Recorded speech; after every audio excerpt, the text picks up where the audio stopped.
जटायु गिर पड़ा, पर गिरते हुए भी उसके मन में सिर्फ एक बात थी, राम को बताना है। सीता किस दिशा में गई? वो दक्षिण दिशा में गिरा और वहीं पड़ा रहा। कुछ समय बाद श्री राम और लक्ष्मण वहां पहुंचे। उन्होंने विशाल पक्षी को जमीन पर देखा। पहले लगा शायद इसी ने सीता को नुकसान पहुंचाया होगा। राम ने धनुष उठाया, तभी टूटी हुई आवाज आई, राम मैं तुम्हारा मित्र हूं, दशरथ का मित्र जटायु। राम की आंखें भर आईं। उन्होंने जटायु को गोद में लिया। जटायु ने कहा, रावण दक्षिण दिशा, और अपनी आखिरी सांस ली। कहते हैं उसी क्षण आकाश से फूल बरसने लगे।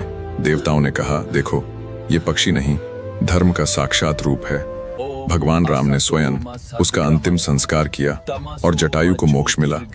आज भी उस स्थान को जटायु पारा कहा जाता है। अब सुनिए वो बात जो कई लोक कथाएं कहती हैं। जटायु वास्तव में मरा नहीं था। राम के स्पर्श ने उसे प्रकाश में बदल दिया। कहा जाता है वो आज भी आकाश में उड़ता है, दिखाई नहीं देता पर महसूस होता है। केरल में आज भी एक जगह है जटायु अर्थ सेंटर। वहां 200 फीट लंबी विशाल मूर्ति है जो उस क्षण को दर्शाती है जब जटायु घायल होकर गिरा था। वहां की मिट्टी लाल है, लोग कहते हैं वो उसके रक्त का प्रतीक है। वहां हवा चलती है तो ऐसा लगता है जैसे किसी के पंख सरसराते हों। साधु बताते हैं उन्होंने पहाड़ियों पर एक विशाल छाया उड़ते देखी है, न पक्षी जैसी न मनुष्य जैसी। लोग उसे कहते हैं धर्म का रक्षक जटायु। जटायु की कहानी सिखाती है धर्म के रास्ते में हार भी जीत होती है, और अगर इरादे सच्चे हों तो पंख कटने पर भी उड़ान खत्म नहीं होती।